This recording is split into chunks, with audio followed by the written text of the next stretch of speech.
Bueno, pues buenas tardes. ¿Están viendo bien la pantalla de nuevo de la presentación? Sí, señor, se ve bien. Magnífico. Vale. Bueno, pues mm, vamos a ver a continuación los aspectos concretos del plan de acción, de las herramientas que se ha puesto, que se han creado en la historia digital para ayudar a la atención a los pacientes con enfermedades crónicas. Comentamos antes que estarán 4 herramientas: el plan de acción personalizado, la hoja de seguimiento proactivo, la hoja de educación terapéutica y la teleconsulta. Todos estos aspectos forman parte del plan de acción personalizado de forma autónoma y el resto dentro de las herramientas también de lo que son los cuidados transicionales, junto a otras cuestiones organizativas que las desarrollará mi compañero Fran. Concretamente, con el plan de acción personalizado, realmente esta herramienta es como una especie de contrato. Es un contrato con un registro escrito, no necesariamente firmado, pero con un registro escrito que lo que expresa es un compromiso sobre unas recomendaciones que el sistema sanitario le propone al paciente. Y estoy utilizando las palabras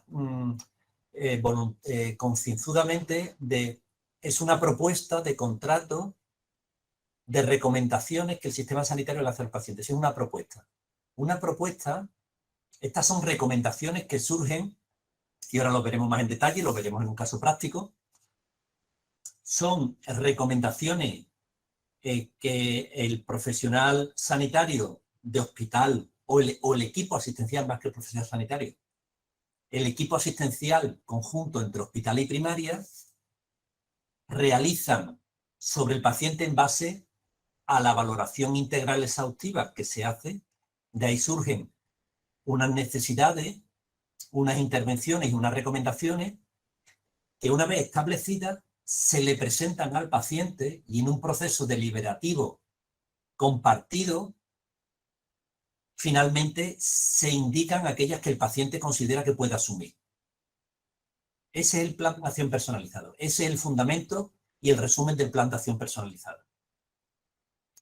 Esto va en relación a un poco una expresión de la filosofía que les comenté a ustedes antes, como el binomio paciente o el consorcio o la empresa paciente sanitario, cada uno experto en un ámbito.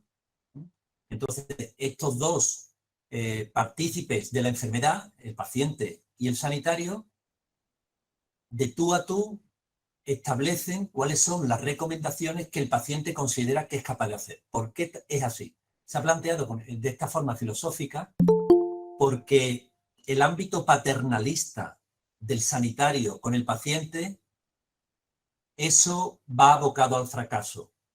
Es decir, en la sociedad actual, donde las capacitaciones de las personas son cada vez mayores, y es cierto que va a haber ámbitos sociales donde el papel paternalista del sanitario frente al paciente sea beneficioso o pueda ser más beneficioso, pero mayoritariamente las características sociales y culturales de la población hacen que este papel paternalista esté abandonado y el paciente se haga partícipe de su proceso de enfermedad y de su proceso de curación. Si no se hace partícipe, estamos hablando de enfermedades crónicas, estamos abocados al fracaso. Un compromiso a lo largo del tiempo, o una actuación a lo largo del tiempo, debe de llevar un compromiso del paciente. Si no, es imposible que mantenga la adherencia al tratamiento, mantenga la adherencia a la medicación y soporte bien la carga de enfermedad. Por eso, el plan de acción personalizado requiere un compromiso consensuado entre el paciente y el sanitario. Y eso es lo que expresa el plan de acción personalizado. Este plan de acción personalizado, o en la realización de este plan de acción personalizado, participa o lo inicia cualquier profesional de lo que se llama equipo funcional básico. Este equipo funcional básico, pues, los profesionales que más estrechamente participan en la atención a los pacientes con enfermedades crónicas. El médico de familia, la enfermera de familia, en este caso del hospital, ya he comentado antes el papel fundamental del internista o de otros especialistas del hospital, pero en este caso es fundamental del internista. la enfermería del hospital, la enfermera gestora de casos. Ahora veremos el papel que ustedes también le tienen asignado y ese papel en su programa. Y ahora Fran les explicará cuál es el papel que realiza aquí en el hospital y en la atención primaria, el trabajador o trabajador social y, por supuesto, en la otra parte, el paciente o el cuidador principal en el caso de que el paciente lo requiera. Es el equipo funcional básico. Ese equipo funcional básico participa, no necesariamente todos, pero al menos los integrantes que están aquí participan en la realización de este plan de acción personalizado. El plan de acción personalizado es este contrato, este compromiso con el paciente en base a las recomendaciones que él se compromete a realizar. Es un proceso que no necesariamente se realiza en un único acto. Al inicio se llega a la mayoría del compromiso, pero este compromiso se puede ir complementando en las visitas sucesivas, tanto en hospital como en atención primaria. Y se elabora progresivamente. Y no lo elabora solo la persona que lo inicia, o el médico, o el enfermero, o la enfermera en todo caso, sino que el resto de profesionales pueden ir aportando intervenciones y recomendaciones a ese plan, de forma consensuada con el paciente. Y no tiene que hacerse tampoco presencialmente, puede hacerse virtualmente. Es decir, yo con una llamada telefónica o con una videoconferencia con el paciente puedo incorporando intervenciones y recomendaciones al plan de acción personalizado, es decir, a esta especie de contrato entre el paciente y el sistema sanitario. Finalmente, una vez que yo acabo este plan de acción personalizado o lo acabo parcialmente, elaboro un documento escrito que entrego al paciente simplemente para que quede constancia. Ese documento escrito queda registrado también en su historia digital única, de manera que puede ser consultado por cualquier profesional en cualquier ámbito sanitario, geográfico o de distintos niveles, primaria y hospital, o en esta localidad, o si el paciente se desplaza, o por profesional de otra localidad. Y además, este plan de acción personalizado, además de estar en disposición física con un impreso para el paciente, en nuestro sistema sanitario hay un sistema por el que el paciente en formato digital puede consultarlo desde cualquier localización, con una identificación inequívoca del paciente a través de lo que nosotros tenemos aquí, el certificado digital, que de forma inequívoca identifica a la persona que accede a esa información. Está disponible en la página web de salud de la persona, del paciente. Este plan de acción personalizado, que ya, como ya les digo, es la elaboración de una serie de recomendaciones que se le hace al paciente, ahora las veremos, está redactado en un lenguaje entendible para el paciente. No está redactado en un lenguaje sanitario, ahora lo veremos, ¿vale? ¿Cuál es el proceso general? Un segundito. ¿Cuál es el proceso general por el que realizo el plan de acción personalizado? Parte de lo que es la valoración integral exhaustiva. Estamos hablando que esta valoración integral exhaustiva se realiza al grupo de pacientes que hayamos identificado. En este caso, en Andalucía, el paciente crónico complejo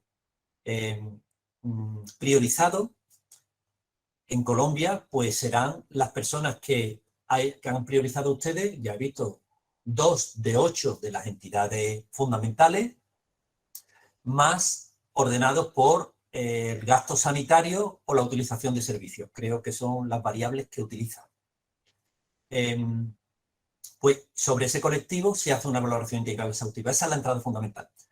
En la valoración integral exhaustiva no vamos a entrar, salvo que ustedes lo consideren, porque ya fue presentada o compartiste estos días previos con la doctora Alexandra Maecha. Si es así, ¿no? ¿Es así, Sandra? Así es, doctor Antonio. Justamente Perfecto. hace 8 días estuvimos con la médica de familia trabajando este proceso. Perfecto.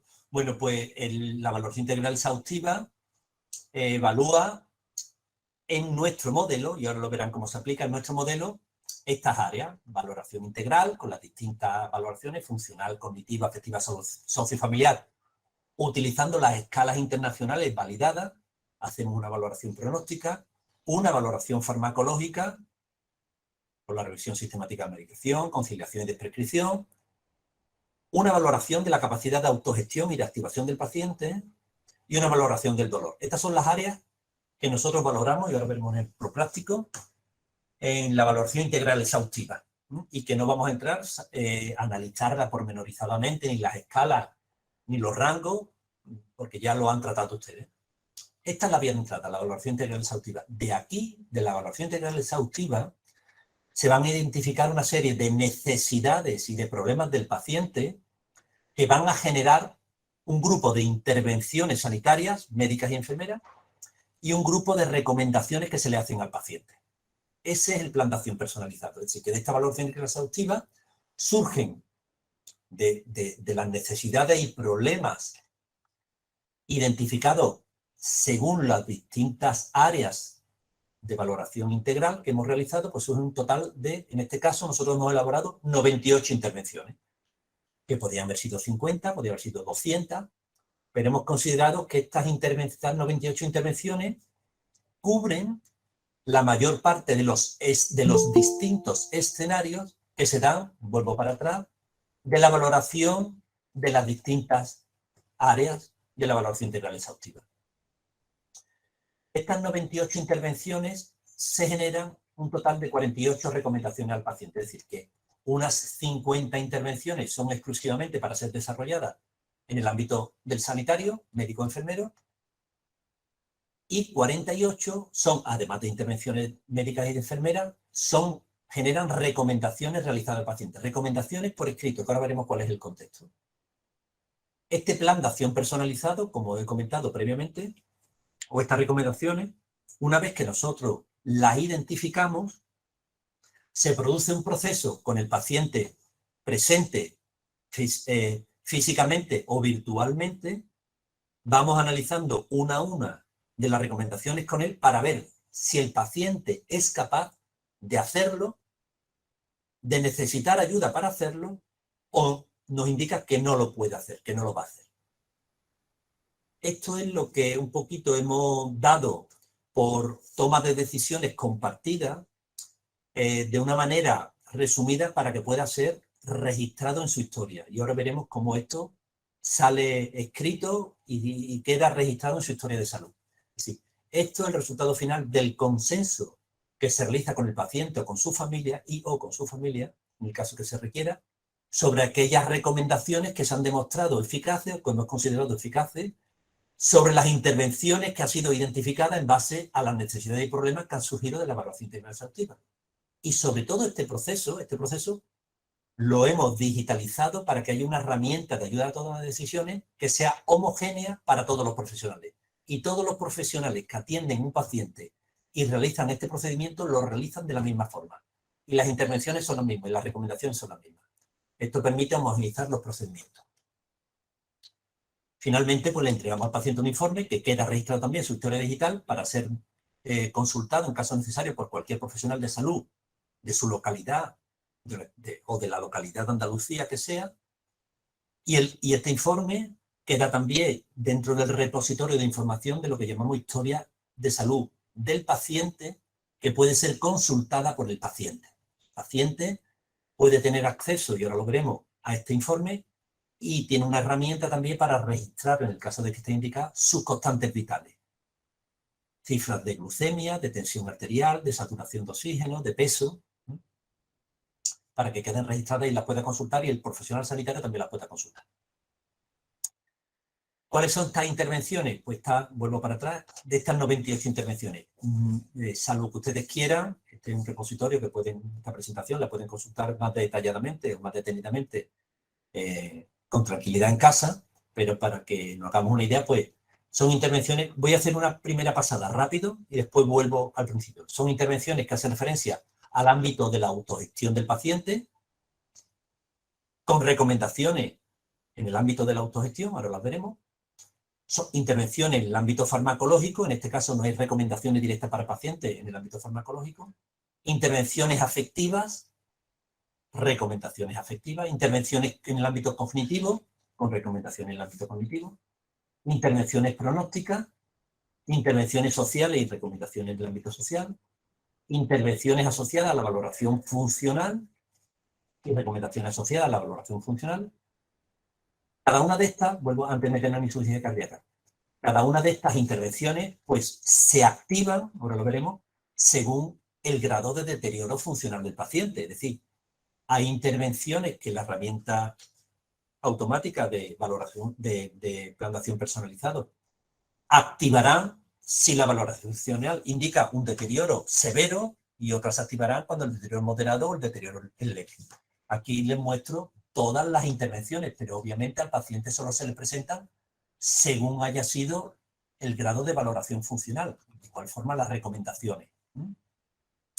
Y hemos elaborado también unas recomendaciones, unas intervenciones y recomendaciones específicas asociadas a la insuficiencia cardíaca y al EPOC, porque han sido las dos entidades clínicas priorizadas y ya le he dicho los argumentos que nos han llevado a priorizar estas dos entidades. Vuelvo para atrás. Por ejemplo, las intervenciones en autogestión. Estas intervenciones en autogestión, en el plan de acción personalizado que hemos establecido, se generan todas. Es decir, independientemente del escenario de la valoración integral y exhaustiva que haya surgido, hemos considerado que las intervenciones en autogestión y activación del paciente deben de activarse todas. Todas para ser presentadas al paciente. Después de estas, elegiremos de estas recomendaciones, intervenciones y recomendaciones, de estas recomendaciones, elegiremos las que el paciente considera que puede cumplir. Lo que pasa es que inicialmente se activan todas para ser propuestas al paciente, independientemente del grado de valoración integral que lleguemos. Vuelvo para atrás.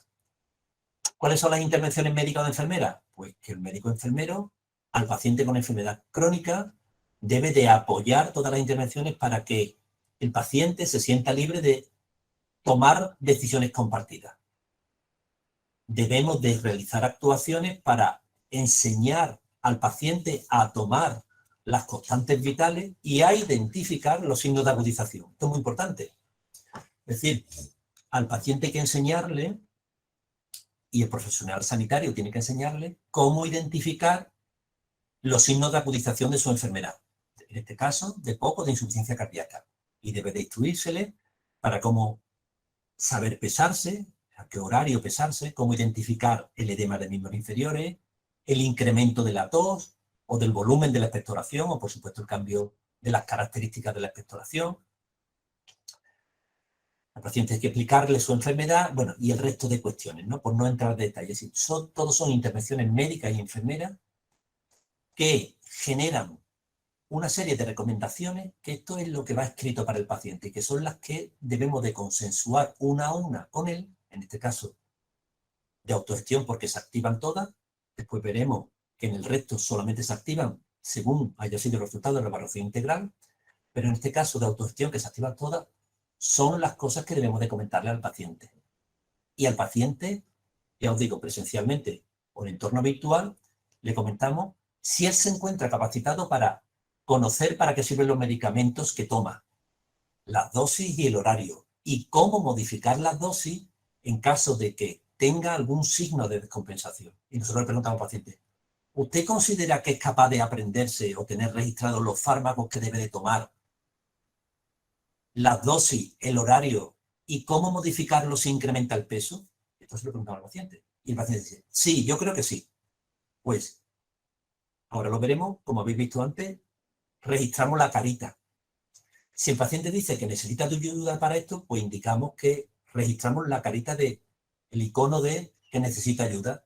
Y si el paciente indica que no se encuentra con fuerza ni con apoyo social o familiar para realizar esto, pues indicamos que no. ¿Por qué? Pues porque esa información que registremos cuando vaya al centro de salud o al contrario, su equipo asistencial de atención primaria va a identificar que no es capaz de hacerlo y realizará en la hoja de seguimiento proactivo una serie de intervenciones para facilitar que esa persona adquiera capacitaciones para conocer la medicación y que sea capaz de modificar la medicación ante signos de descompensación de su enfermedad. Es muy importante que los pacientes con insuficiencia cardíaca o con EPOC reconozcan precozmente sus signos de descompensación para modificar la medicación que toma, porque está demostrado que la modificación precoz de la enfermedad de descompensaciones consigue controlar la descompensación. Y eso evita el empeoramiento de la enfermedad y el ingreso hospitalario. Sí, es básico que el paciente identifique sus síntomas de compensación, que sepa cómo modificar la medicación. Eso es básico. Esto en este ámbito de autogestión, ¿eh? Después hay otros ámbitos. Entonces, como ven, pues el lenguaje que utilizamos es un lenguaje razonablemente fácil para ser entendido por el paciente. Esto queda escrito, como ahora veremos, en el informe que le damos al paciente. Por ejemplo, debo vacunarme anualmente de la gripe y estar al día de las vacunaciones del neumococo, de la difteria, del tétano. Entonces le pregunta al paciente, ¿usted cree que es capaz? Pues a lo mejor algún paciente tenemos y es negacionista, pues yo esto no lo voy a hacer. ¿No? Nosotros tenemos que registrar que no lo va a hacer, ¿no? O cómo le damos recomendaciones, en este caso de autogestión, sobre las cuestiones básicas del sueño. Le damos una serie de recomendaciones de dormir a una hora regular y cómo facilitar conseguir esto. Hay una cuestión añadida que ahora la veremos y no la tengo registrada aquí, y es que en gran parte de estas recomendaciones hay para homogeneizar operativamente cómo el paciente puede conseguirlo, hay unos documentos que van asociados a estas recomendaciones que le podemos imprimir para el paciente, donde le damos de forma muy operativa cuáles son las indicaciones o para hacer una dieta saludable o para ayudar a dormir o para conocer su enfermedad. Y ahora la podremos ver. Hemos elegido un documento único para que todos los profesionales de Andalucía manejemos la misma información y no tengamos cada uno de nosotros que entrar en Google para ver qué dice Google o cualquier buscador sobre cómo reducir la ingesta de sal, ¿no? Sino que en nuestro ámbito sanitario hemos elaborado un documento con estas recomendaciones para que todos utilicemos la misma documentación para el paciente. Ahora podremos ver un ejemplo práctico. Me he parado en las intervenciones de autogestión y en las recomendaciones de autogestión, pero a nivel similar las hay farmacológicas, después si quieren podemos entrar más en detalle en alguna de ellas, como hemos dicho antes, afectivas, cognitivas, pronósticas o sociales, en base a valoración funcional. Fijaros, por ejemplo, aquí en valoración funcional. Valoramos mucho el tema de la valoración funcional, la insistencia en los ejercicios de prevención de caída, y se le entrega al paciente documentación sobre ejercicios de fuerza, equilibrio, flexibilidad para prevenir caída. O cómo se aconseja, según la intensidad del deterioro funcional que se ha identificado, revisar la carga de fármacos colinérgicos. Y se indica la desprescripción si tienen 2 o más fármacos antimuscarínicos o anticolinérgicos, por el riesgo que tiene esto en la cascada de toxicidad o en el riesgo de caída. Bueno, aquí tiene, ya os digo, 94 intervenciones y 54 recomendaciones. Fijaros, tan en detalle, por ejemplo, en insuficiencia cardíaca. Al paciente, para el personal sanitario, se le dice, prescriba, un segundito aquí, un momentito, por ejemplo, asegure el conocimiento del paciente del fármaco de insuficiencia cardíaca y revisa el tratamiento farmacológico, valorando la correcta prescripción y indicamos aquí los fármacos que han demostrado reducir mortalidad en la paciente con fracción de eyección reducida, beta bloqueantes y EGARA2, ¿vale? En este caso, finalmente, sacubitril valsartán. No lo hemos puesto todavía, porque esto lo hicimos antes de la indicación de beneficio de los inhibidores del sodio, del cotransportador sodio-glucosa, empaglifosina, en el manejo de la insuficiencia cardíaca. Lo tenemos incorporado, pero hemos indicado para que al profesional no se le olvide que la cuádruple terapia en la insuficiencia cardíaca mejora el pronóstico y reduce la mortalidad. O que si tiene prescritos beta bloqueantes, que debe de revisar. Estas son intervenciones para profesionales sanitarios. Y ahora las recomendaciones, por ejemplo, para el paciente. Se le indica que si mi peso aumenta rápido, se le cuantifica, cómo debe de ajustar la dosis de furosemida. Es que esto evita o puede evitar un ingreso hospitalario. Eso como consecuencia, no es el objetivo. El objetivo es que el paciente controle su descompensación, que va a ocurrir. El objetivo es que la controle. ¿Y cómo la controla? Si le hemos enseñado a controlar, a medir su peso, y además le dejamos por escrito cómo debe de actuar cuando incremente el peso, este paciente, cuando tenga una descompensación, es más probable que consiga controlarla en domicilio que si no tiene este conocimiento y estas recomendaciones. Y todo esto se lo damos por escrito al paciente. Igual con EPOC, ¿no? Por no entretenerme, ¿no? Les voy a enseñar un ejemplo de cómo a nivel práctico, en este caso, vuelvo a... están viendo la pantalla, ¿verdad? Sí, sí se ve. Sí, Este es el nombre Señor. ficticio, ¿cierto? Es ficticio. sí, ficticio. Perfecto. Muchas gracias. Entonces, un segundo. Hemos dicho que empezaríamos por la valoración integral, las distintas áreas de valoración integral. ¿Y qué te permite este programa? Este programa, por ejemplo, valoración pronóstica.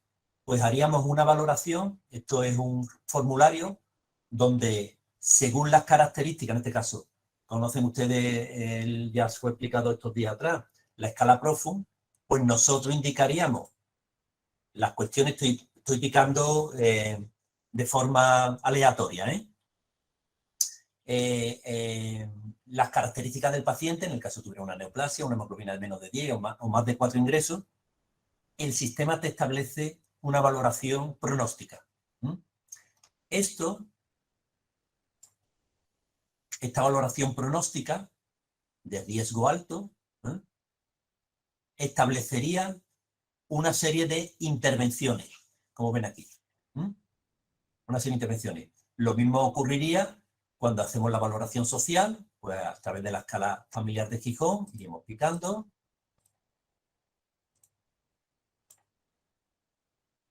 Y establecería, pues en este caso, que existe un riesgo problema social. Imaginamos poner una situación dificultosa, ¿no? Vive solo y carece de hijos, tiene ingresos inferiores, la vivienda es inadecuada, no sale, no recibe visita, no tiene apoyo, ¿bien? Tiene un problema social establecido. Nosotros, al determinarlo, pues de esta valoración social aparecerían una serie de intervenciones, recomendaciones. En el caso del dolor, por ejemplo, valoraríamos el dolor, pero el paciente, en este caso, no tiene deterioro cognitivo.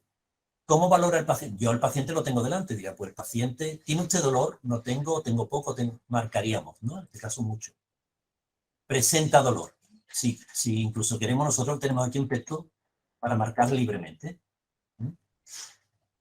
En base, en el caso que el paciente tiene dolor, pues aparecerían dos intervenciones para proponer al paciente. Si yo elijo las dos, aparecen aquí, ¿cuál he elegido? Incluso aquí enseñar el uso de técnicas no farmacológicas junto a otras medidas.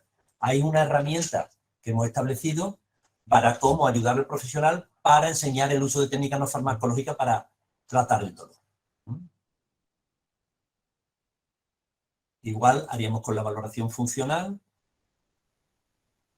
este caso, pues vamos a asumir una situación dificultosa en el índice de Bartel, pues esta persona tenga una valoración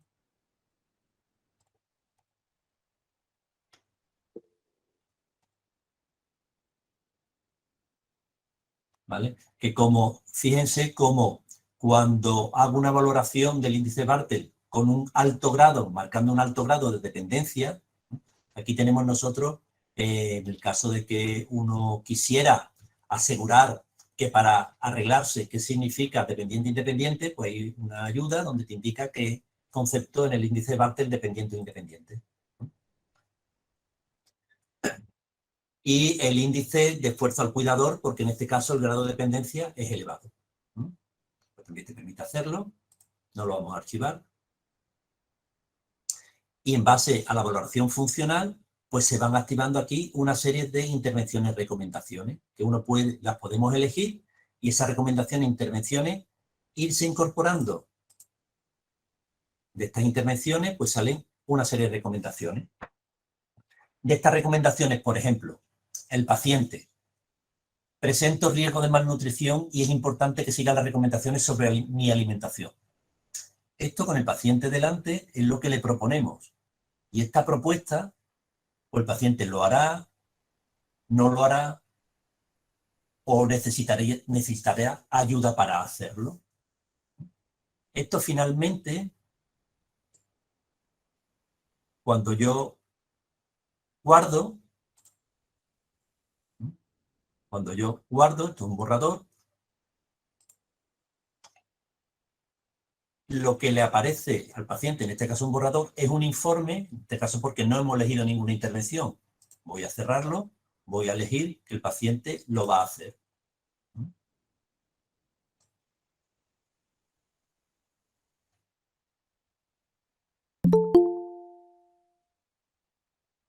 En este borrador que le sale al paciente, se indica que estas son las recomendaciones que he acordado con el profesional que me atiende y que voy a realizar por mí mismo para mejorar mi salud.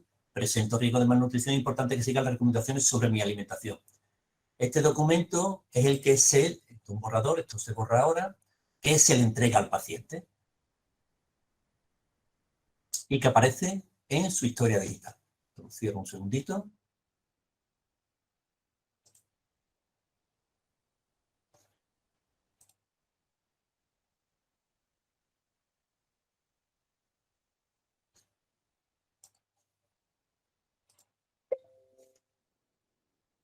De manera que en ese informe que se le entrega al paciente aparecen las recomendaciones que nosotros hemos ido seleccionando de forma consensuada con él.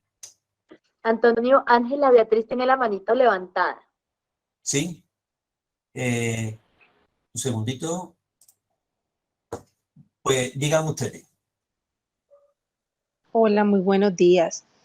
Bueno, muy buena intervención. Quería preguntarle una cosa. Todas estas intervenciones y recomendaciones nos las van a enviar de acuerdo a lo que usted nos está diciendo según los hallazgos que se encuentran en las escalas. Perdona, repite, no me he enterado bien de la pregunta. Hola, ¿sí me escuchan bien? Sí, ahora sí. Ok. No, mi inquietud era pues, si las intervenciones y las recomendaciones nos harán llegar de acuerdo a lo registrado en las escalas. Estas son muy bien. Para esto nosotros tenemos que pedir, yo tengo que pedir permiso a nuestros superiores al ser una documentación formal de la Consejería de Salud. Entonces, pues, la agrupación de las intervenciones que hemos hecho, no tengo autorización, no sé si tengo autorización ahora para podérsela enviar tal como están. Necesitaría consultar a la entidad, nuestra Consejería de Salud, para poder difundirla.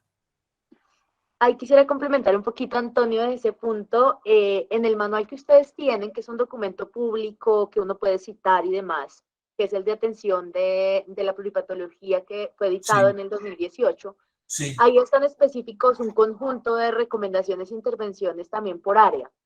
Están asociadas a esta propuesta, ¿cierto? Es porque son recomendaciones basadas en la evidencia, de procesos juiciosos de búsqueda de evidencias científicas, de revisión de guías de práctica clínica y demás. Y en este documento ustedes sintetizan ya este conjunto de intervenciones, recomendaciones. Quería saber si son extraídas de ese documento. Bien, no son todas estas intervenciones, son algo diferentes a las que recogen el proceso de atención al paciente pluripatológico, que obviamente esas son públicas y perfectamente difundibles.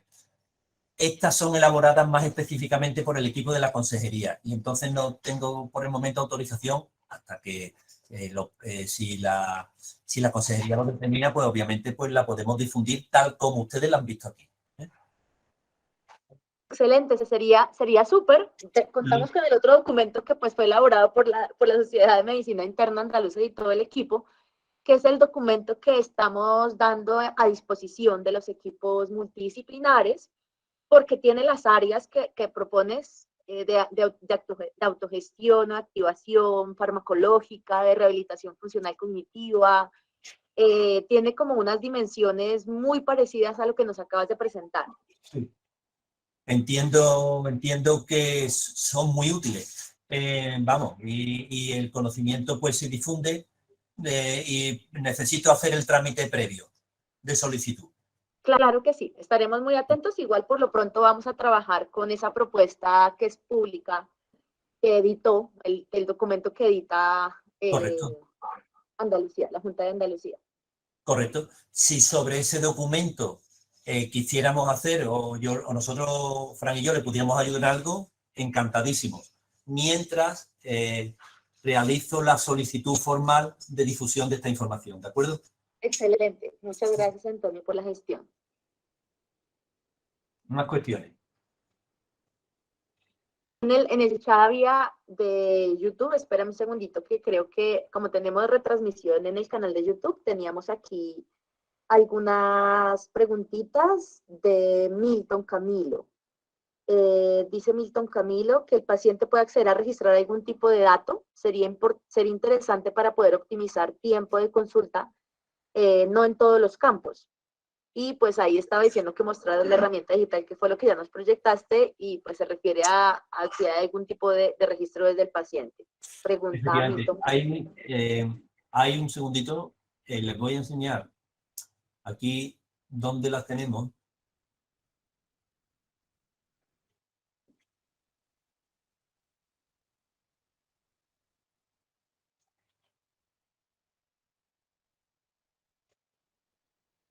A ver si conseguimos conectar. Bien. Aquí en CliniSalud está una plataforma de acceso libre donde a través del certificado digital o el DNI electrónico, que es incluso unívoco para cada paciente, permite acceder tanto a los informes de plan de acción personalizado u otros informes sanitarios, como para el paciente poder registrar sus constantes. Es decir, pongo en este caso.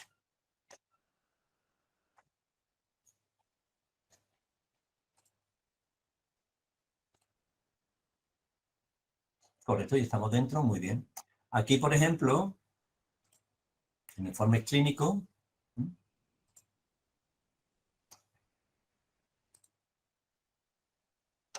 aquí en seguimiento, aquí donde aparecería el plan de acción personalizado. Esta es una ventana dirigida al paciente, en este caso me he logado yo, ¿vale? Como paciente. Aquí, si yo tuviera un plan de acción personalizado, aparecería para que fuera visto por el paciente. Y es aquí donde el paciente puede registrar sus datos. Estos datos son los que capturaría el plan de acción personalizado. Y el paciente aquí puede registrar, añadir mediciones, su cifra de glucemia, de presión arterial, índice de masa corporal. Y estos datos que figuran aquí, ser vistos por el profesional sanitario de cualquier ámbito, primaria y hospital, o de cualquier localidad. ¿Sí?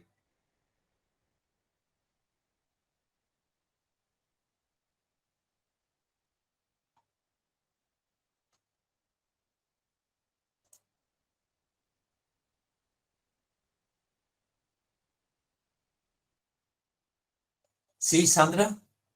Sí, se vio, Ah, nos proyectaste bien. sí, Pienso perfecto, que perfecto. ya Muy bien. con esa visualización de la plataforma, pues nos has indicado, sería autoclinimetría, ¿no? Llamaríamos ¿Perdón? todo este Sí, sí, proceso. correcto. Y son datos registrables por el paciente, de manera que el paciente en su domicilio puede registrar sus datos y servirnos de ayuda para ver el evolutivo cuando tengamos que atenderlo. Bueno, tendremos que transitar en estas herramientas, Antonio, porque aquí nos tenemos que adaptar muchísimo a lo que existe actualmente, como bien mencionabas, algunos de los participantes, que son, digamos, procesos mucho más a veces manuales, incluso A en ver, Barranquilla, nos decía la compañera que registraban a mano en la historia clínica. Sandra, Así que esta nosotros base de datos, es así, es decir, yo os estamos mostrando la herramienta tecnológica. Que sepan ustedes que gran parte o la mayoría de los pacientes que atendemos en las consultas tendríamos suerte si un 10% de ellos trajese en un papel las constantes vitales. O sea que, ya. que la realidad es muy similar, es decir, el resultado final es muy similar. Es decir, que esta herramienta está disponible, pero el grado de uso es mínimo. Sí, ese es el reto, ¿no? Que es justamente la capacidad de agencia de las personas, de autogestión, de empoderamiento para que asuman ese reto de registro, de hacer parte en la construcción de ese plan. Sí. Por lo pronto no hay más preguntas, Antonio. Eran las inquietudes que estaban puestas en el chat y en la persona que levantó la manita. Perfecto, pues si les parece, a continuación, Fran va a continuar con el resto de herramientas que tenemos para favorecer la... ¿Vale? ¿Quieres sentarte aquí, Fran? ¿Está más cómodo? Como ahora mismo estoy haciendo. Bueno, como hemos estado hablando hasta ahora, vamos a seguir desarrollando las siguientes herramientas, ¿vale? Dentro de las herramientas que nos quedan por ver está el programa de seguimiento proactivo de los pacientes. Al fin y al cabo, es una herramienta muy similar a la que ha estado explicando Antonio hasta ahora mismo. Desarrollamos un cuestionario que es estructurado y me gusta, esto sí lo añado yo, es dinámico, ¿vale? En ella podemos desarrollar una valoración clínica y una valoración también de los signos y síntomas que presentan los pacientes, ¿vale? ¿Cuándo sería el momento ideal de pasar este cuestionario? Bueno, Antonio lo ha dicho.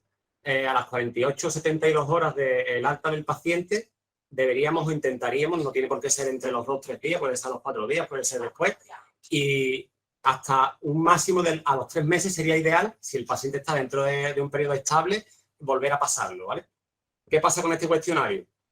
En función de lo que nosotros vamos rellenando, nos va dando las intervenciones y las recomendaciones a los pacientes necesarias en función del caso y del grado de estabilidad o inestabilidad, ¿vale? Si el paciente está totalmente estable, nos dice que, bueno, de momento no es necesario un seguimiento en poco tiempo. Ese seguimiento se puede hacer más a la larga, ¿vale? Esto consta de unos 16 ítems que se ve ahora mismo aquí, que prácticamente los vamos clicando, ¿vale? Pues ha presentado usted fiebre, presenta molestias al orinar y vamos clicando, ¿vale? Termina esta parte con una detección del riesgo social, ¿vale? Si la persona vive sola, si necesita o no ayuda para realizar las actividades de la vida diaria, ¿vale? Si tiene algún familiar que esté a su cargo, ¿vale? ¿Qué nos da este cuestionario al rellenarlo? Bueno, si rellenamos, por ejemplo, que el paciente, su frecuencia cardíaca o su peso ha tenido un incremento de peso de 1 kilo en un día, nos da que tiene una alteración, pero que no es un síntoma de alerta, ¿vale? Lo considera como que no es un síntoma de alerta para tener que acudir a un servicio hospitalario de primera. Esto nos abre, a la vez que vamos clicando, nos abre nuevos formularios, ¿vale? ¿Qué nuevos formularios nos abre? Pues considera que un síntoma de alerta en el que haya aumentado 1 kilo de peso puede ser que, por ejemplo, haya dejado de tomar el tratamiento en estos días. Pues directamente nos abre el test de Morisky-Green para ver la adherencia al tratamiento que posee el paciente. También nos hace otro tipo de preguntas como si consideramos que debemos de derivarlo a su médico para un ajuste del tratamiento terapéutico que está teniendo. Si este paciente sigue ya o no un plan de acción personalizado. Y también valoras la capacidad de autocuidado por él mismo o por si es una persona dependiente, por su cuidador principal, ¿vale? Aparte de eso, en función de lo que marcamos, nos da una serie de recomendaciones. Siempre que tiene una alteración, nos dice que a las 24 horas sería interesante volver a reevaluar la situación de este paciente, ¿vale? Ese es uno de los posibles escenarios que nos podemos encontrar. También otro que no he dicho, que es que, bueno, que todo esté bien y no sea necesario reevaluarlo en corto tiempo. Y otro sería la alteración por síntomas de alerta. Imaginemos que en estas 48 horas el paciente ha presentado un incremento de peso de unos 3 kilos. Lo considera como un signo o síntoma de alerta y nos da una serie de recomendaciones. Ya no nos abre tanto los cuestionarios anteriormente dichos, sino que directamente nos cita a un seguimiento presencial del paciente o telefónico. Eso lo tenemos que valorar nosotros, ¿vale? ¿Qué características tendría que cumplir para seguir el seguimiento presencial?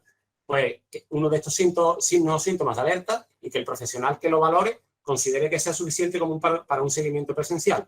Que tenga una modificación importante del plan terapéutico, ¿vale? Lo tienen aquí marcado. O que la última visita presencial a un profesional sanitario haya sido hace más de 2 meses, ¿vale?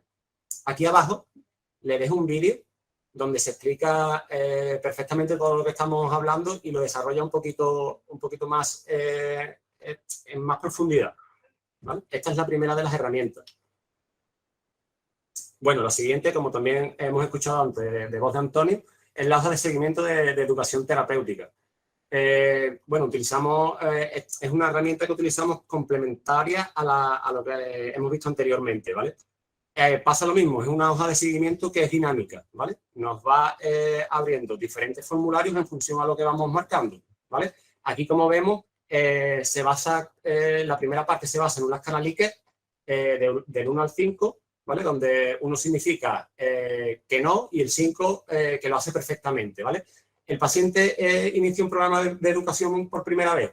Si le decimos que sí, continuamos rellenando todo el resto de preguntas. Si le ponemos que no, se nos abre otra escala Likert de 1 a 5 y si ponemos que lo hace todo perfectamente, nos dice que no es necesario continuar con el resto de la valoración, puesto que él ya sabe el manejo que tiene que tener y lo hace perfectamente, ¿vale? En función de eso, bueno, tenemos las siguientes valoraciones del bienestar emocional, que según cliquemos nos va diciendo qué grado de bienestar emocional presenta, y volvemos a tener aquí el test de Morisky-Green para valorar la adherencia al tratamiento.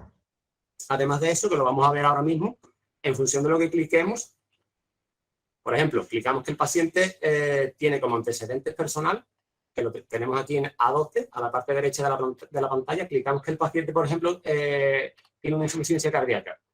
Eso directamente nos abre esa serie de ítems, ¿vale? Y nosotros marcamos y logamos si consume sal sódica, si tiene cansancio con actividades que antes no lo provocaban, o por ejemplo, si el paciente es diabético. Tenemos un paciente diabético en el que se nos despliega esas intervenciones que podemos clicar y ponemos, por ejemplo, que el paciente tiene un consumo excesivo de hidratos de carbono de absorción rápida. Esto directamente nos deriva una intervención, ¿vale? Que es capacitar a la persona para saber qué cantidad de hidratos de carbono y qué tipo de hidratos de carbono debe de tomar, ¿vale? Es una herramienta dinámica, pues ya digo, según cliquemos, va mostrándonos diferentes opciones de intervenciones y de actuaciones. Esta es la valoración que hemos visto principal, la de antes, la del bloque A. Yo he clicado que el paciente lo hace todo bien, pero que tiene un déficit del sueño, ¿vale? No tiene un buen sueño, un sueño adecuado. Esto nos genera otra intervención educativa, ¿vale? Que es valorar y ver por qué no descansa bien. Es así todo por cada cosa que cliquemos nos daría una intervención diferente. No he querido tampoco alargarlo más porque hay muchísimas, ¿vale? En función de lo que cliquemos. ¿Cómo seguimos? Bueno, es verdad que yo os he enseñado en esta parte lo más novedoso, lo que se está implementando ahora mismo, pero es verdad que no debemos de olvidar lo que ya tenemos, ¿vale? Y lo que considero fundamental para gestionar bien la gestión de cuidados, sobre todo al alta del paciente, ya que nuestro entorno ahora mismo es el sanitario. Desde que se disgrega un poco la atención primaria de la hospitalaria, nosotros hemos intentado que la continuidad de cuidados continúe permanente, aunque el paciente no se encuentre a nivel hospitalario o en atención primaria. ¿Qué dos herramientas tenemos que nos garanticen eso? Pues desde nuestra parte tenemos de enfermería, tenemos el informe de continuidad de cuidados al alta, el ICAE de enfermería, y por otra parte la gestión de casos. Tanto un documento como la gestión de casos, bastante interesantes las dos cosas que desarrollaremos ahora mismo. Vaya. Les muestro, bueno, voy a explicar un poquito lo del informe de continuidad de cuidados de enfermería al alta, que es un documento propio enfermero y que utiliza metodología propia de enfermería, ¿vale? Es interesante también hablar que las intervenciones que hemos hablado antes, tanto Antonio como yo, no son, lo digo por el ámbito de enfermería que nos esté escuchando, no son intervenciones enfermeras, ¿vale? No salen de una NIC ni salen de la NANDA, ¿vale? Son intervenciones, esas intervenciones no salen de la metodología enfermera. Aquí ya sí estoy metido más un poco en intervenciones de enfermería, puesto que estoy hablando del ICAE, ¿vale? Bueno, el ICAE tiene base en el Real Decreto, aquí en España, 1093/2010, lo digo porque lo hable yo o lo hable otro enfermero de otra comunidad, el ICAE siempre llevará lo mismo. El informe de continuidad de cuidados que desarrolla enfermería debe, por ley, llevar lo mismo, estemos aquí, estemos en Madrid o estemos en otro sitio dentro de España, ¿vale? Bueno, fundamental el documento, puesto que el no tramitar bien la continuidad de cuidado tiene efectos tanto negativos para el paciente como los profesionales que lo ejecutan, ¿vale? Esto que estáis viendo en pantalla ahora mismo es un ICAE, es un informe de continuidad de cuidados al alta de enfermería propio de nuestro hospital, ¿vale? Es un paciente ficticio en el que yo he rellenado, vemos en rojo las partes que el Real Decreto dice que tiene que llevar un ICAE y es el propio que elabora nuestro hospital. ¿Por qué este? No es porque sea nuestro hospital, pero realmente tenemos un ICAE bastante potente. Este hospital desarrolla un ICAE dentro de lo que hemos visto bastante, es bastante bueno y bastante entendible también por parte de los pacientes que lo ven y los profesionales que lo siguen en la atención primaria. Bueno, en ellos podemos ver pues datos del paciente, la fecha de alta, el tipo de documento que es, fundamental ver en la parte inferior de esta primera página. Este ICAE tiene, como pueden ver en la parte inferior, 7 páginas porque yo he añadido bastantes cosas para que se pudiera ver un poquito más. Fundamental los diagnósticos activos, los diagnósticos de enfermería con el que el paciente se lleva activos y los diagnósticos ya resueltos, ¿vale? Aparte de eso, pasamos a las siguientes páginas donde tenemos los objetivos de enfermería y las intervenciones, ¿vale? ¿Por qué marco aquí a la derecha, en la cuarta página? Marco una cosa bastante interesante que se desarrolla a nivel andaluz, que es los pacientes lo clasificamos en 4 niveles de fragilidad, ¿vale? Estos 4 niveles siendo el A1 posiblemente el más complejo, ¿vale?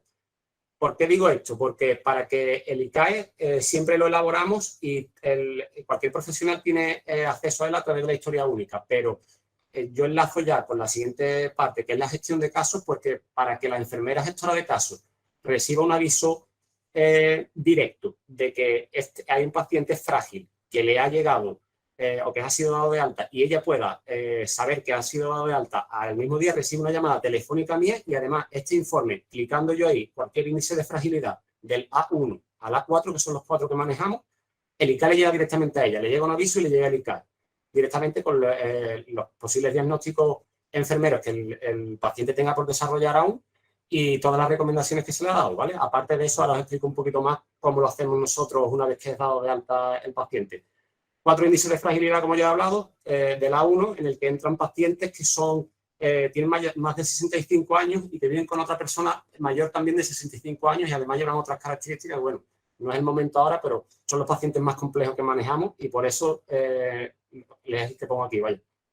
Aparte de eso, hemos explicado los objetivos y las intervenciones de enfermería que se ven reflejadas ahí y la última parte del ICAE lleva recomendaciones al paciente, ¿vale? En estas 2 recomendaciones que se ven aquí, que son 2 y son bastante amplias porque yo considero a este paciente como un paciente con EPOC e insuficiencia cardíaca. Entonces tiene recomendaciones para ambos procesos.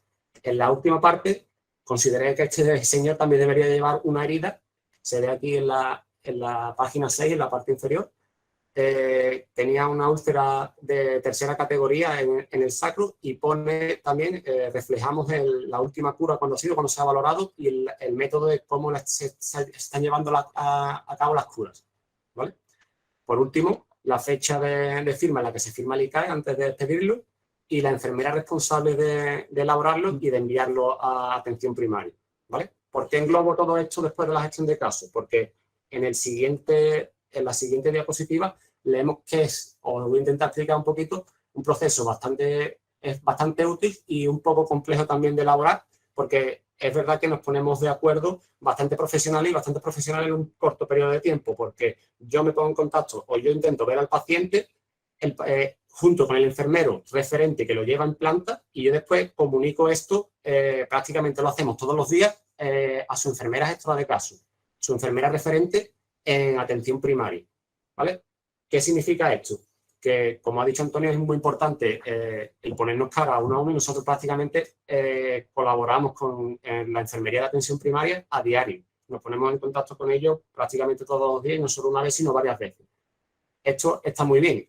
Creo que en vez de explicar qué es la gestión de casos, si yo desarrollo un caso y os explico qué es lo que hacemos, se va a entender todas las diapositivas que vienen alrededor. Si, por ejemplo, nosotros recibimos un paciente que anteriormente es un hombre autónomo, por ejemplo, y que ese hombre tiene 65 años, era autónomo, pero sufre un ictus, por ejemplo, y ahora lo tenemos ingresado en la planta con un Bartel de 0 puntos y además con un Braden por debajo de 13. Desde ese momento, enfermería aquí empieza a elaborar su ICAE. Independientemente de que le quede unos 10, 15, 20 días, un mes, el tiempo que tenga que quedar, el ICAE se tiene que empezar a valorar desde el ingreso del paciente. Al igual que eso, la gestión de casos que aquí nombro, ¿vale? Si yo sé que el paciente hay pocas probabilidades de que mejore y que en casa posiblemente necesite una superficie especial para el manejo de la presión una vez que esté encamado en casa y si posiblemente que el paciente no pueda levantarse, por lo menos por el momento. Vale, yo ya contacto con su enfermera gestora de casos de primaria para que se vaya buscando una cama articulada y un colchón antiescara, ¿vale? Porque posiblemente si lo hacemos el último día antes al alta, no dé tiempo a gestionarlo todo. Entonces la gestión es continua, ¿vale? Aquí explico un poquito sobre la gestión de casos, que bueno, se desarrolla tanto a nivel hospitalario como en domicilio del paciente, en el centro de salud, incluso con residencia de personas mayores. Hablo un poquito a nivel hospitalario de atención primaria, creo que es lo más interesante y es lo que estábamos desarrollando hasta ahora mismo y es fundamental ir gestionándolo. La enfermera gestora de casos responsable de que el paciente reciba atención integral. Como lo hemos visto y hemos hablado, yo aquí soy la enfermera gestora de casos que me coordino con la otra enfermera gestora de casos de primaria y, como hemos hablado, hemos facilitado el acceso del paciente a la atención que requería. De hecho, os estaba hablando de que la he llamado por teléfono y le he dicho que tal paciente tenía estas necesidades. Proporciona intervenciones, ya lo estamos viendo. Las intervenciones que hemos hablado son las intervenciones que en este caso estábamos gestionando. Garantizamos la continuidad de atención. En ello lo hemos reflejado. Atención directa a la persona, pues más directa como que tratamos al paciente uno a uno según las necesidades que tenga. Y protección del derecho de la persona y del entorno del cuidador. Evidentemente estamos ahorrando bastante porque posiblemente si ese señor venga con su señora, que posiblemente se convierta en su cuidadora principal, ya estamos gestionando parte de los problemas que podría tener si no estuviéramos metidos entre medios de este tipo de cuidado. ¿Qué 5 componentes? ¿Qué vemos del proceso de gestión de casos? 5 componentes. Bueno, lo hemos estado hablando antes. La identificación del caso. Os he estado hablando de un paciente tipo en el que el señor ingresa con nosotros por un criterio de fragilidad que se ha convertido, que ha perdido prácticamente de ser independiente a tener un Bartel de 0, ¿vale? Estas son la identificación o los casos en los que las personas entrarían en el proceso de gestión de casos, ¿vale? Pacientes pluripatológicos con insuficiencia cardíaca, con EPOC, programa de atención domiciliaria, pacientes frágiles, que es lo que os he hablado antes, de la 1 y A4, eso se podría desarrollar prácticamente en otra charla posterior. Pacientes paliativos, con una muerte próxima, hospitalizados con complicaciones que repercuten en su calidad de vida. De hecho, el paciente ya hemos hablado, de ser independiente total, pasa a una dependencia totalmente. La valoración personalizada, pues más personalizada que lo estamos haciendo, hemos valorado integralmente todas sus necesidades y aparte en la complejidad que ellas conllevan por el proceso que ha sufrido.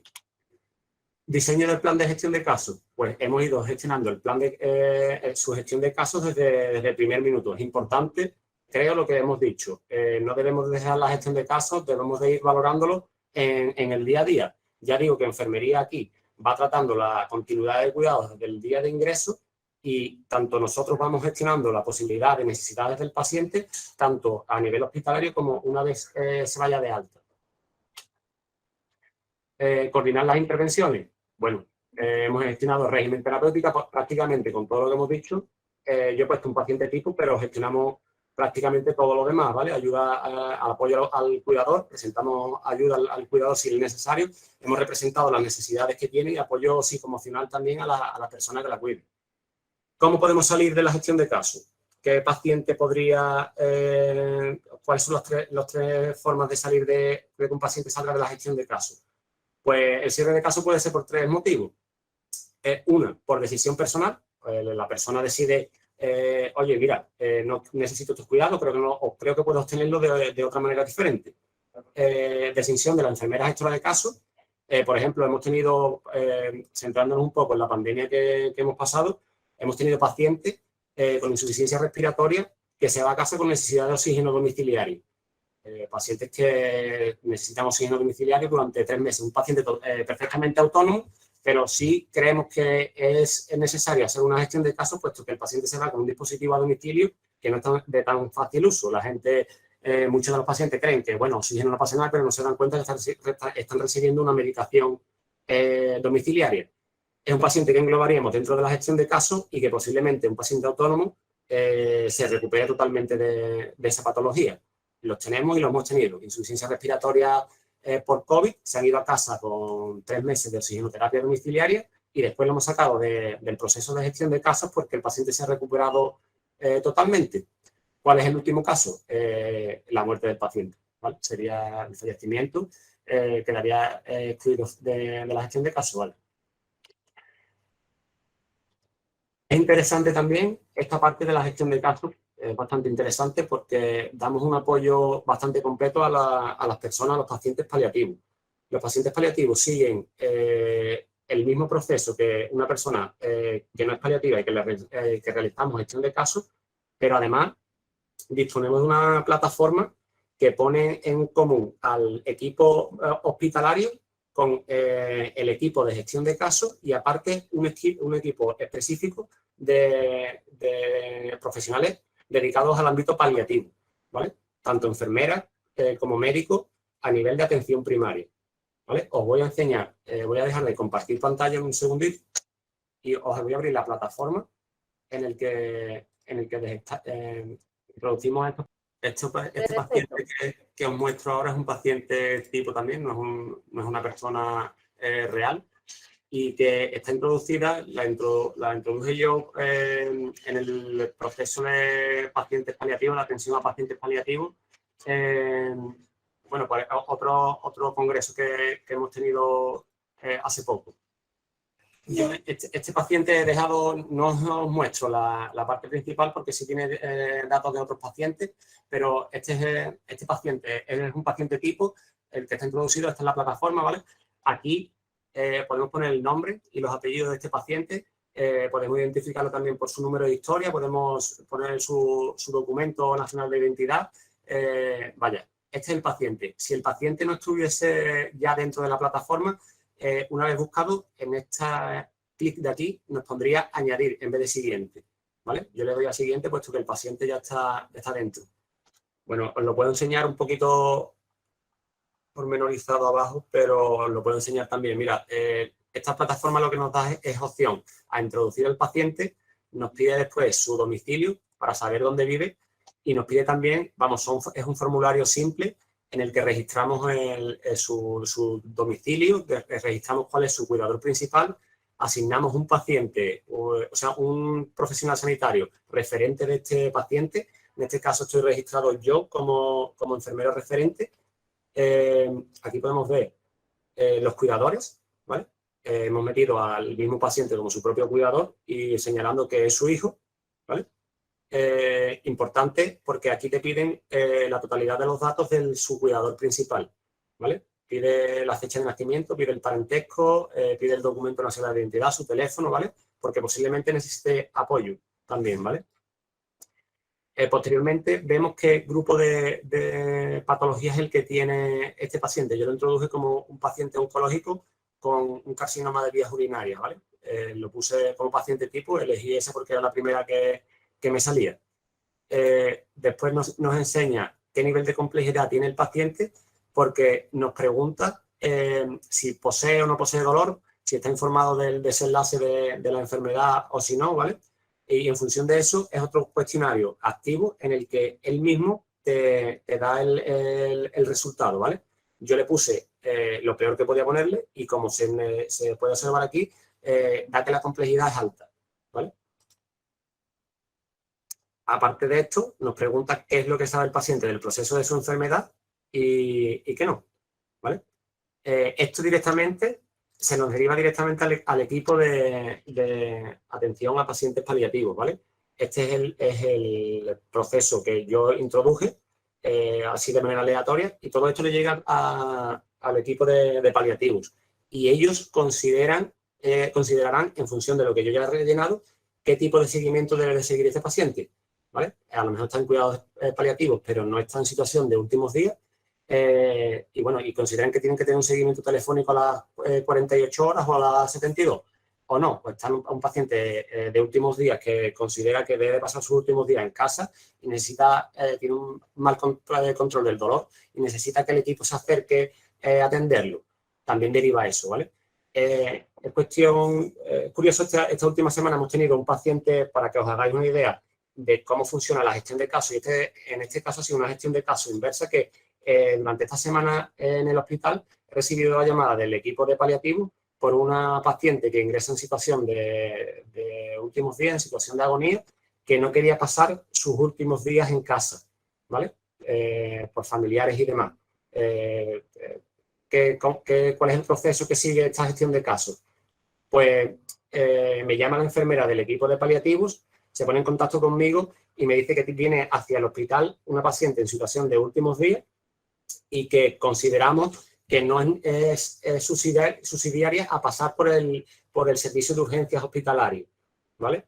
Es un gasto tanto de tiempo, de incomodidad para el paciente, como incluso de recursos, porque no se va a beneficiar en nada en ser atendidas en el área de urgencias hospitalaria. Entonces, nosotros nos ponemos a trabajar para que una vez que esa paciente llegue al servicio, al hospital, pasarla directamente a planta, ¿vale?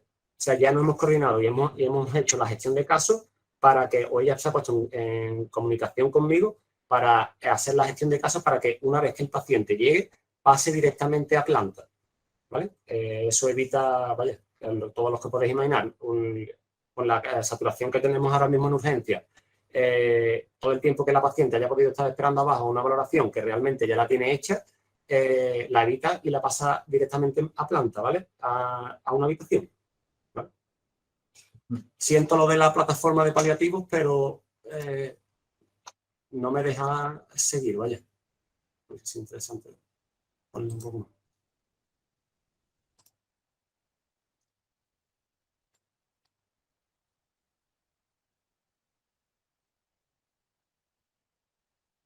Creo que de la gestión de casos prácticamente está dicho todo y lo he explicado más rápido con un ejemplo que desarrollando, al final hemos desarrollado todo sobre la marcha. No sé si Antonio, si quieres algo de la parte de... Ahí, vale. Dentro de las herramientas que estamos comentando que facilitan la gestión de los pacientes con enfermedades crónicas, en este caso una de ellas es una herramienta que se llama teleconsulta y es la que permite la comunicación entre los profesionales. Recordad, hemos visto la herramienta de plan de acción personalizado, la herramienta de hoja de seguimiento proactivo, la herramienta de educación terapéutica y los aspectos de gestión de casos. Bueno, pues, ¿para qué surge la herramienta de teleconsulta? Pues esta surge para situaciones en las que tenemos el paciente en domicilio y su equipo estable y su equipo de atención primaria, médico-enfermero, consideran que se da una situación clínica en la que ellos necesitan consultar qué actuación o consensuar o consultar la actuación que hay que tener sobre el manejo de un fármaco, sobre una prueba diagnóstica o cualquier otro aspecto sobre el paciente. Entonces, se identifica que tiene que existir una herramienta que permitan comunicarse a los profesionales sin tener al paciente delante. Es decir, es una herramienta de comunicación formal entre un profesional de atención primaria y el hospital. Una herramienta de consulta clínica cuyos resultados, o sea, que la contestación que se da del hospital queda registrada en la historia. Ese es el aspecto relevante, porque una consulta se puede hacer de un profesional a otro llamándolo por teléfono o escribiéndolo un correo electrónico, pero al ser una consulta asistencial, el sistema sanitario ha considerado que tiene que ser como una especie de consulta formal y por eso crea esta herramienta que es la teleconsulta. ¿Cómo funciona la teleconsulta? Pues esperemos a ver si nos permite el sistema. Esto tiene que ser la calor que hace en Sevilla. ¿Posible que la calor que haga en Sevilla? Hace cortocircuito con Diraya. Yo ahora mismo estoy entrando como... ¿Estáis viendo bien la pantalla? Sí, sí se ve. No. Disculpadme, no me he enterado. ¿Sandra? Sí se ve. ¿Me escuchas? Sí, ahora. Muy bien. ¿Están viendo bien la pantalla? Sí se está viendo. Perfecto. Bueno, esto estamos en real. ¿vale? Estos pacientes son pacientes ficticios. El escenario sería, estamos ahora en un escenario de que estamos en un centro de salud donde el médico de familia está atendiendo a un paciente con insuficiencia cardíaca EPOC y cirrosis, en las que tiene dudas si suspender el tratamiento anticoagulante, por decirlo, ¿vale? O iniciarlo. Entonces, es una duda entre profesionales en las que considera que no hay necesidad de derivar al paciente a la consulta del médico de hospital, pues porque es una consulta sobre una decisión terapéutica que perfectamente se puede resolver en una conversación. Pues entonces, en vez de llamarme por teléfono, mi teléfono particular, o enviarme un correo electrónico, os he comentado que el sistema ha elaborado esta herramienta para que el médico del centro de salud me solicite sobre una paciente, y ahora lo vamos a ver cómo se hace, esta duda. Entonces, pues el médico de familia, un segundito,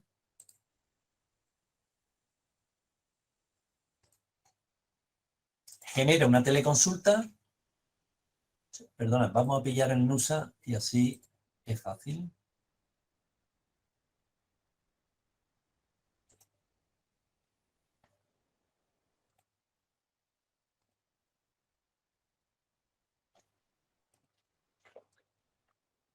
Me solicita. Estas son las distintas prestaciones a las que el médico de familia puede acceder, ¿vale? Él dice que quiere consultarle al servicio de medicina interna, en este caso, ¿sobre qué paciente? Sobre esta paciente ficticia.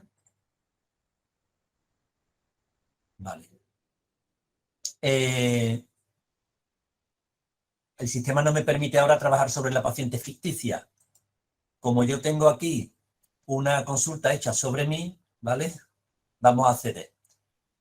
El médico de familia lo que hace es que esta es la plataforma que él se le abre, en este caso sobre mí, mi médico de familia que tengo asignado es María Teresa Majón. Pues el médico de familia sobre el paciente, pues decide aquí, escribe lo que considere que necesita que yo le responda, ¿de acuerdo? En esta plataforma de teleconsulta, si se quiere, con este código QR que capturo con mi móvil, enviar un documento, enviar una imagen, imaginaros que quiero enviar lesiones, ¿no? A la consulta del especialista. Entonces, pues indica aquí el motivo de consulta y me la envía. Es decir, ven aquí, pendiente de valoración. Ahora, yo desde el hospital, y ahora accedo desde el hospital,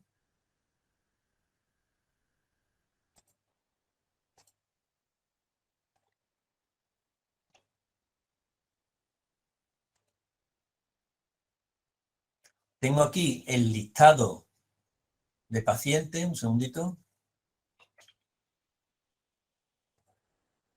y capturo la teleconsulta que mi compañero de atención primaria me ha pedido. Bien, ¿veis lo que yo he escrito, no? Pues bueno, pues esta prueba.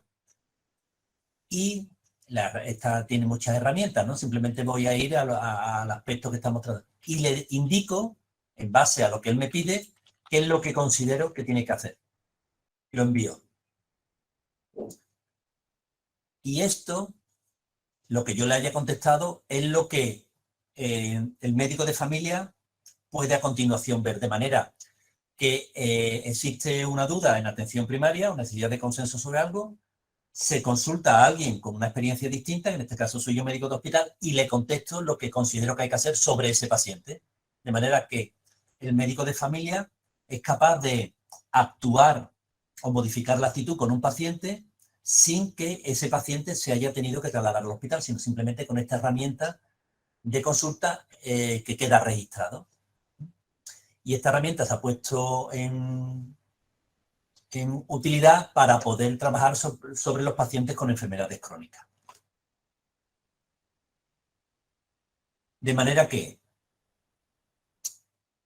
esta sería, por decir una forma, con esto hemos visto las herramientas que nosotros utilizamos aquí en Andalucía para trabajar con los pacientes con enfermedades crónicas.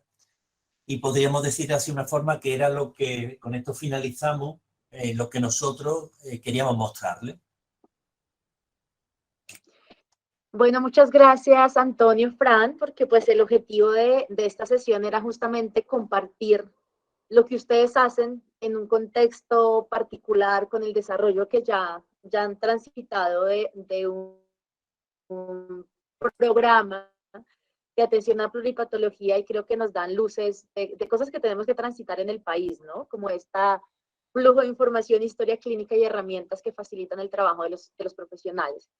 Me gustaría que hiciéramos una ronda de reflexiones o de preguntas para aprovechar a Antonio y a Fran, dudas que tengan o reflexiones para que ya cerráramos este espacio con sus comentarios.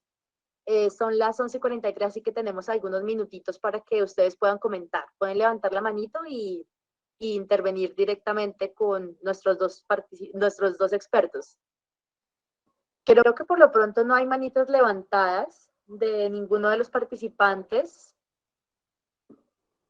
Yo sí, me gustaría hacerles una pregunta a Antonio y a Fran.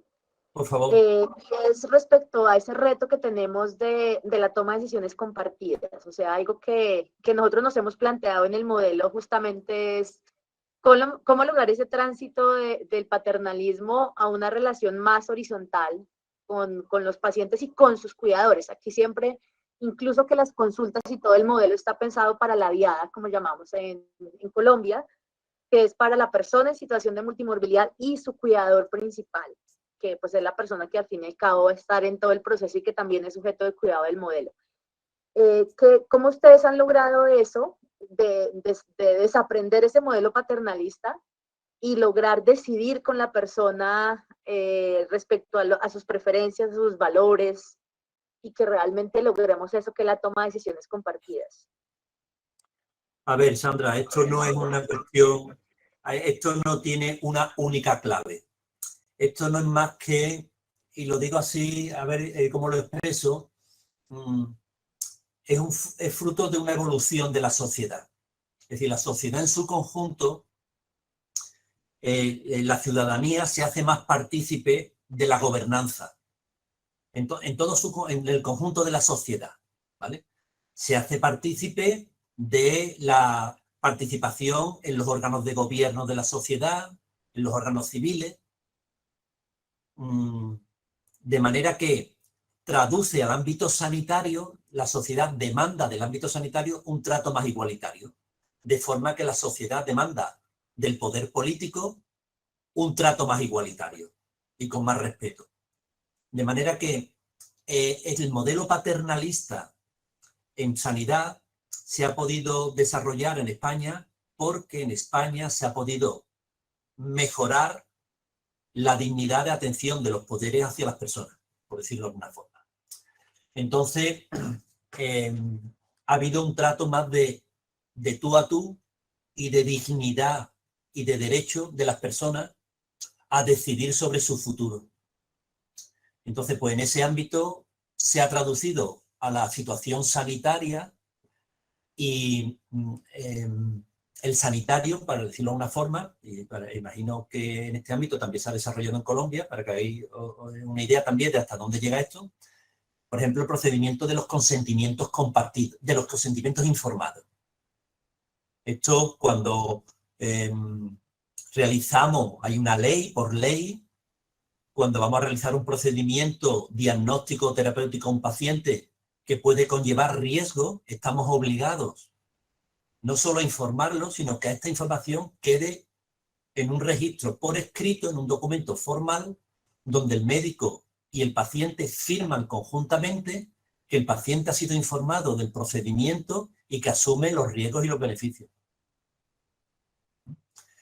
Ese procedimiento de consentimiento informado, pues es el que se traduce también a la situación de que estamos obligados a informar al paciente sobre las recomendaciones que consideramos que pueden serle beneficiosas.